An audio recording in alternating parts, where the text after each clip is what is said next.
Good morning, students. Today we are going to start lesson 14 parameter and area.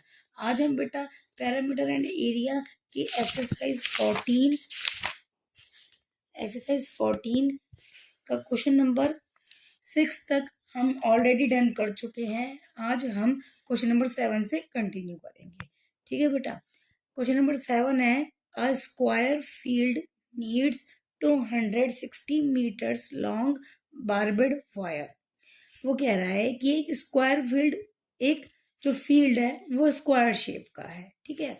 Needs मतलब आवश्यकता है 260 metre long barbed wire की, मतलब उसके चारों ओर फेंसिंग करनी है, उसके चारों ओर तार लगानी है, वायर लगानी है। बारबेड मतलब कांटेदार वायर लगानी है। किसके किसके चारों ओर लगानी है? स्क्वायर फील्ड के चारों ओर हमको क्या लगानी है? 260 मीटर लंबी हमको बारबेड वायर लगानी है। तो स्क्वायर फील्ड के चारों ओर लगानी है। थ्रू आउट फेंसिंग का मतलब उसके चारों ओर। तो इसका मतलब ये हो गया कि जो 260 मीटर दिया हुआ है ये स्क्वायर फील्ड का क्या है? पैरामीटर है। क्या है ये? पैरामीटर। क्योंकि पैरामीटर की क्या डेफिनेशन होती है? पैरामीटर की डेफिनेशन होती है कि किसी भी शेप के चारों तरफ की जो बाउंड्री होती है, चारों तरफ की बाउंड्री की जो लंबाई होती है वो क्या कहलाती है? पैरामीटर कहलाती है। तो जब हम स्क्वायर फील्ड के चारों ओर क्या लगानी है? बारबेड वायर लगानी है, कांटेदार वायर लगानी है, तो वो 260 मीटर की नीड है, 260 मीटर की आवश्यकता है। तो जो 260 मीटर है वो क्या है? स्क्वायर का क्या है? पैरामीटर है। तो इट मीन्स क्वेश्चन के अंदर स्क्वायर का पैरामीटर दे रखा है। ठीक है बेटा। क्वेश्चन नंबर 7 में स्क्वायर का पैरामीटर दे रखा है और आपको निकालना क्या है? Find its one side. उसका पैरामीटर दे रखा है, मतलब चारों साइड की लंबाई उसमें दे रखी है और आपको फाइंड इट्स वन साइड, उसके एक साइड की आपको निकालनी है। ये क्वेश्चन फर्स्ट टाइम ऐसा आया है, पहले अपन ये क्वेश्चन नहीं कर चुके, पहली बार इस क्वेश्चन को कर रहे हैं। इस क्वेश्चन में क्या है कि पैरामीटर, स्क्वायर फील्ड का पैरामीटर आपको दे रखा है, उस पैरामीटर से आपको स्क्वायर फील्ड का वन साइड की जो लंबाई है, मतलब चारों साइड की लंबाई आपको दे रखी है, पैरामीटर आपको दे रखा है, आपको वन साइड की लंबाई आपको निकालनी है। तो आप कैसे निकालेंगे? देखिए बेटा, मैंने यहाँ पे सॉल्व कर रखा है। देखिए ये रहा answer 7, parameter of square. But square का पैरामीटर निकालने का फॉर्मूला क्या होता है? 4 मल्टीप्लाई बाय साइड। ये आपको मैं आपकी नोटबुक में लिखवा चुकी हूँ कि स्क्वायर का पैरामीटर निकालने का फॉर्मूला होता है 4 मल्टीप्लाई बाय साइड। ये तो है स्क्वायर का पैरामीटर निकालने का फॉर्मूला। चूंकि साइड ऑफ स्क्वायर स्क्वायर का साइड निकालने का फॉर्मूला क्या होता है बेटा? Parameter upon 4। मतलब स्क्वायर का पैरामीटर निकालने का फॉर्मूला है 4 मल्टीप्लाई साइड, और स्क्वायर का साइड निकालने का फॉर्मूला क्या है बेटा? Parameter upon 4। ठीक है। हेयर हमने लिख दिया, यहाँ पर पैरामीटर कितना है? 260 पैरामीटर है, तो इसलिए साइड ऑफ स्क्वायर क्या होगा? 260 में 4 का डिवाइड कर देंगे, क्योंकि स्क्वायर का साइड निकालने का फॉर्मूला क्या होता है? Parameter upon 4। तो हमारा पैरामीटर कितना है? 260, तो 260 अपॉन 4, तो 260 में 4 का डिवाइड करेंगे तो कितना आंसर आएगा? 65 मीटर आंसर आ जाएगा। क्लियर बेटा? इस तरह से क्वेश्चन नंबर 7 हमारा डन हो चुका है। क्वेश्चन नंबर 8 है, the length and width of a room. एक रूम मतलब एक कमरे की लंबाई और चौड़ाई, विड्थ मतलब चौड़ाई और लेंथ मतलब लंबाई। तो एक कमरे की लंबाई और चौड़ाई उसने दे रखी है। एक कमरे की जो फ्लोर है, फ्लोर मतलब फर्श, एक कमरे में जो फर्श है, फ्लोर है, उसकी लंबाई और चौड़ाई दे रखी है। तो उसकी लंबाई कितनी है? 8 मीटर और चौड़ाई कितनी है? 7 मीटर। ठीक है। इन दिस रूम, इस रूम में, इस कमरे में 1 मैट कवर्स। मैट का मतलब क्या होता है? चाहे कारपेट कह लो, चाहे मैट कह लो, मतलब चटाई कह लो, कि उस कमरे के अंदर, उस पूरे कमरे की जो फर्श की जो नाप है, उस नाप की क्या कवर करनी है? एक मैट। मतलब एक चटाई हमने पूरे कमरे के अंदर बिछानी है, फर्श पर, फ्लोर पर, पूरे फ्लोर पर हमने क्या करनी है, मैट, एक चटाई बिछानी है। Find out the area of this mat. आपको क्या फाइंड आउट करना है, उस मैट की, मतलब उस चटाई की एरिया आपको फाइंड आउट करना है। कहने का मतलब ये है कि जो रूम दे रखा है, रूम का जो फर्श है, रूम के फर्श की लंबाई है, लेंथ है 8 मीटर, विड्थ है 7 मीटर। तो उतनी ही मेजरमेंट की, उतनी ही नाप की आपको क्या करनी है, मैट बिछानी है, लंबाई बिछानी है। ठीक है बेटा, ओ सॉरी, चटाई बिछानी है ना। अपन को मैट बिछानी है, मैट कवर करनी है। तो मैट की लंबाई कितनी हो गई, 8 मीटर, और मैट की चौड़ाई कितनी हो गई, 7 मीटर। ठीक है, अब आपको क्या निकालना है बेटा, मैट का एरिया निकालना है। तो जो मैट है वो कौन से शेप का है, रेक्टेंगुलर शेप का है। क्यों है रेक्टेंगुलर शेप का, क्योंकि लेंथ और विड्थ दे रखी है। जब भी किसी भी उसकी लेंथ और विड्थ दे रखी हो तो इसका मतलब क्या है, वो रेक्टेंगुलर शेप का। जैसे रूम है, रूम की लेंथ दे रखी है और विड्थ दे रखी है, तो इट मीन्स जो रूम जो है हमारा वो रेक्टेंगुलर शेप का है। क्यों है, क्योंकि लेंथ और विड्थ दे रखी है इसलिए। तो हमको क्या फाइंड आउट करना है, find out the area of this mat. इस चटाई की आपको एरिया फाइंड आउट करना है। तो जो मैट है वो कौन से शेप की है, रेक्टेंगुलर शेप की है। तो रेक्टेंगुलर शेप की एरिया निकालने का फॉर्मूला क्या होता है, वो आपको मैंने लिखवा रखा है। वो फॉर्मूला लगाएंगे, फॉर्मूले में वैल्यू पुट करेंगे और उसका आंसर निकाल देंगे। देखिए कैसे सॉल्व करेंगे, इधर देखिए answer 8। Length of the floor, floor की लंबाई कितनी है, 8 मीटर, 8 मीटर है ना बेटा। विड्थ ऑफ फ्लोर, फ्लोर की विड्थ कितनी है, 7 metre. Clear. Area of floor, अब area of floor is equal to area of mat. मतलब जो फ्लोर का, फर्श का एरिया है वो मैट के एरिया के क्या है, बराबर है। मतलब जितना फर्श होगा उतनी तो मैट बिछाई जाएगी, इसलिए area of floor is equal to area of mat. ठीक है, तो फ्लोर का एरिया निकालने का फॉर्मूला क्या है, लेंथ मल्टीप्लाई विड्थ।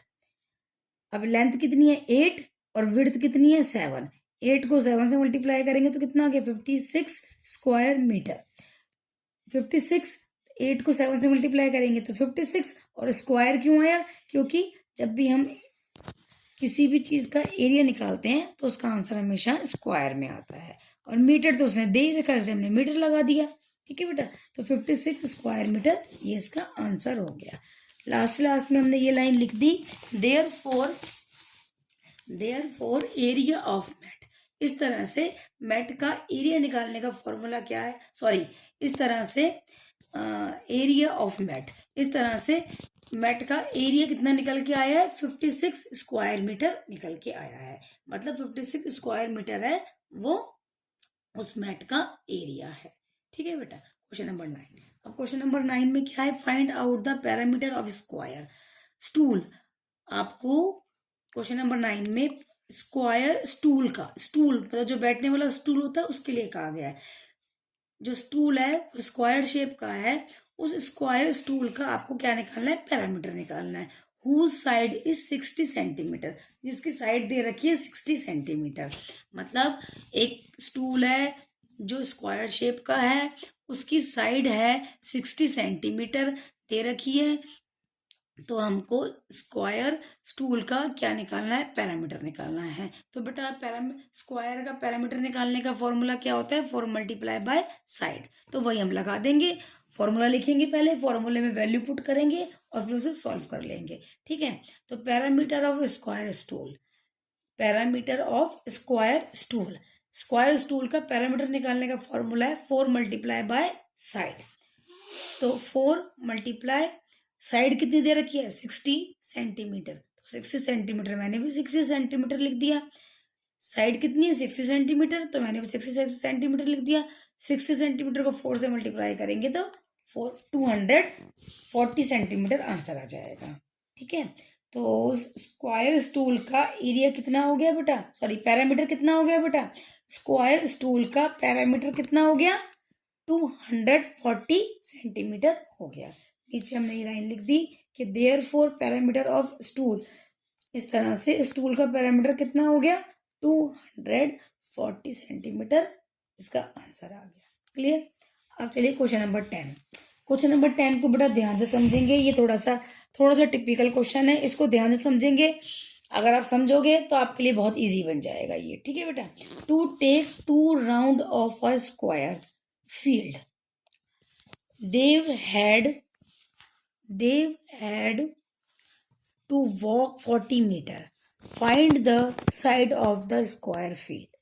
वो कह रहा है कि देखो बेटा, देव एक लड़का है, देव ने स्क्वायर फील्ड मतलब एक स्क्वायर शेप का फील्ड है, उसका to take 2 round, square field जो है उसके 2 राउंड लगाए, 2 चक्कर लगाए, ठीक है। देव हैड टू वॉक 40 मीटर्स, मतलब एक स्क्वायर फील्ड है, स्क्वायर फील्ड के 2 चक्कर लगाने में देव ने कितनी वॉक करी, 40 मीटर्स की वॉक करी, ठीक है, 2 राउंड लगाने में। Find the side of the square field, आपको क्या निकालना है, वही स्क्वायर फील्ड का साइड निकालना है, मतलब आपको जो स्क्वायर फील्ड है उसका आपको क्या निकालना है बेटा, साइड निकालना है, एक साइड की नाप निकालनी है। आप देख रहे हैं कि क्वेश्चन में बेटा क्या कर रखा है, एक स्क्वायर फील्ड का देव ने 2 राउंड काटे, 2 राउंड काटे, तो 2 राउंड जो काटे हैं वो कितनी वॉक करी है उसने, 40 मीटर की वॉक करी है। 40 मीटर तो ये तो उसने 2 चक्कर में कंप्लीट करे हैं, लेकिन हम पैरामीटर क्या, हमारे लिए पैरामीटर की क्या डेफिनेशन होती है बेटा, पैरामीटर की डेफिनेशन होती है कि किसी भी स्क्वायर फील्ड का एक राउंड काटना, जब एक राउंड पूरा होता है तब वो पैरामीटर कहलाता है। लेकिन यहाँ पर क्या है, 2 राउंड लिखे हुए हैं, तो 2 राउंड का जो डिस्टेंस है वो कितनी दिखा रहा है, 40 मीटर दिखा रहा है। तो हमको इस 40 जब 2 राउंड की जो वॉक है वो 40 मीटर की है, मतलब 2 राउंड का जो आ रही है लेंथ, बाउंड्री की जो लेंथ आ रही है वो 40 मीटर की है, लेकिन हमको 1 राउंड की निकालनी है, क्योंकि 1 राउंड की जो वो होती है, वॉक होती है, वही क्या कहलाई जाती है, पैरामीटर कहलाई जाती है। मतलब हम किसी भी चाहे स्क्वायर शेप हो चाहे रेक्टेंगल शेप हो, उसका एक पूरा चक्कर काटेंगे, एक मतलब 1 राउंड काटेंगे तभी पैरामीटर कहलाएगा, 2 राउंड में पैरामीटर नहीं कहलाएगा वो, ठीक है। तो ये है 2 राउंड की, तो हम इसको 2 राउंड से पहले 1 राउंड में चेंज करेंगे। यहाँ पे मैंने नीचे सॉल्व कर रखा है, आप देखेंगे कि मैंने यहाँ पे किस तरह से कर रखा है इसको। तो देखिए, distance walk in 2 round, 2 round में 2 चक्कर में वो उसने कितनी वॉक करी, 40 मीटर। चूंकि डिस्टेंस वॉक इन 1 राउंड, इसलिए 1 राउंड में कितनी करेगा, देखिए पहले मैंने लिखा है कि 2 राउंड में उसने कितनी वॉक करी, 40 मीटर। फिर मैंने लिखा है इसलिए 1 राउंड में कितनी वॉक करेगा, वो कितनी वॉक करेगा, 40 में 2 का डिवाइड कर देंगे। 40 में हमने 2 का डिवाइड क्यों किया, 40 में 2 का डिवाइड इसलिए किया है क्योंकि जो 40 मीटर है वो 2 राउंड में कंप्लीट हो रही है और हमको 1 राउंड की निकालनी है। 1 राउंड की निकालने के लिए 40 में 2 का डिवाइड हम कर देंगे, ठीक है बेटा। जो 40 मीटर है वो 2 राउंड की निकल के आ रही है, मतलब 2 चक्कर काटे हैं उसने, 2 राउंड काटने में वो 40 मीटर चला है, लेकिन हमको कितने राउंड की निकालनी है, 1 राउंड की निकालनी है। 1 राउंड की निकालने के लिए हमको 40 में 2 का डिवाइड करना है। तो 40 में 2 का डिवाइड करेंगे तो कितना आ गया, 20 मीटर आ गया। 20 मीटर। अभी 20 मीटर क्या निकल के आया, ये 20 मीटर 1 राउंड की डिस्टेंस निकल के आई कि 1 राउंड के लिए वो उसने कितना वॉक किया, जो कि क्या कहलाएगा, पैरामीटर कहलाएगा। क्या कहलाएगा बेटा, पैरामीटर कहलाएगा। तो मैंने यहाँ पे लिख दिया डिस्टेंस वॉक इन 1 राउंड। एक राउंड में उसने कितनी वॉक करी, कितनी वॉक करी, 20 मीटर वॉक करी, ठीक है। जो 20 मीटर है वो क्या कहलाएगा, पैरामीटर कहलाएगा, है ना। 1 राउंड में उसने कितनी वॉक करी, 20 मीटर करी, और 1 राउंड में जो उसने वॉक करी वो क्या कहलाएगा, वो पैरामीटर कहलाएगा। क्लियर। तो मैंने यहाँ पे नीचे लाइन में लिख दिया कि distance walked in 1 round. 1 round में जो उसने वॉक करी, जितनी दूरी की भी वॉक करी, इज कॉल्ड पैरामीटर। वो क्या कहलाएगा? वो पैरामीटर कहलाएगा। दोबारा से रिपीट कर रही हूँ, ध्यान से सुनेंगे बेटा। 1 राउंड में देव ने जितनी डिस्टेंस कवर करी, जितनी डिस्टेंस उसने वॉक करी, वो क्या कहलाएगा? पैरामीटर कहलाएगा। ठीक है, तो पैरामीटर हमारा कितना हो गया? इट मीन्स हमारा पैरामीटर हो गया 20 मीटर। अब याद रखेंगे कि हमारा पैरामीटर कितना हो गया? 20 मीटर। जब हमारा पैरामीटर 20 मीटर है तो अब साइड निकालनी है स्क्वायर की, तो हम कैसे निकालेंगे? देखिए इधर, यहाँ पे मैंने लिखा है therefore parameter of square field. Square field की पैरामीटर कितनी है? इस तरह से स्क्वायर फील्ड की पैरामीटर कितनी है? 20 मीटर। ठीक है, चूंकि पैरामीटर ऑफ स्क्वायर, क्योंकि स्क्वायर का पैरामीटर निकालने का फॉर्मूला कितना होता है? 4 मल्टीप्लाई बाय साइड। इसलिए साइड ऑफ स्क्वायर, इसलिए स्क्वायर का साइड निकालने का फॉर्मूला कितना होगा? Parameter upon 4। तो हमारे पास पैरामीटर कितना है? 20 है, तो हमने क्या कर दिया? 20 अपॉन 4 कर दिया। क्लियर भाई? स्क्वायर का साइड निकालने का फॉर्मूला कितना होगा? Parameter upon 4। और पैरामीटर कितना है? 20 मीटर हमारा पैरामीटर है। तो 20 में हमने 4 का डिवाइड कर दिया, 20 में 4 का डिवाइड किया तो कितना आ गया? 5 मीटर आ गया। तो 5 मीटर हमारा क्या निकल के आ गया? Side of square. ठीक है, 5 मीटर हमारा क्या निकल के आया? Side of square. तो नीचे मैंने लिख दिया कि देयरफॉर, इस तरह से साइड ऑफ स्क्वायर फील्ड का साइड कितना होगा? 5 मीटर। आंसर क्लियर बेटा? I hope you understand the video. If you have any problem, you can ask me. इस तरह से बेटा हमारा आज क्वेश्चन नंबर 7, 8, 9, 10 कंप्लीट हो चुका है। हमारी एक्सरसाइज जो 14 है वो बिल्कुल कंप्लीट हो गई है। अगर आपको इन क्वेश्चंस में, इन चारों क्वेश्चंस में कोई प्रॉब्लम आती है तो बेटा आप मेरे से पूछ सकते हैं कभी भी। ओके, थैंक यू बेटा।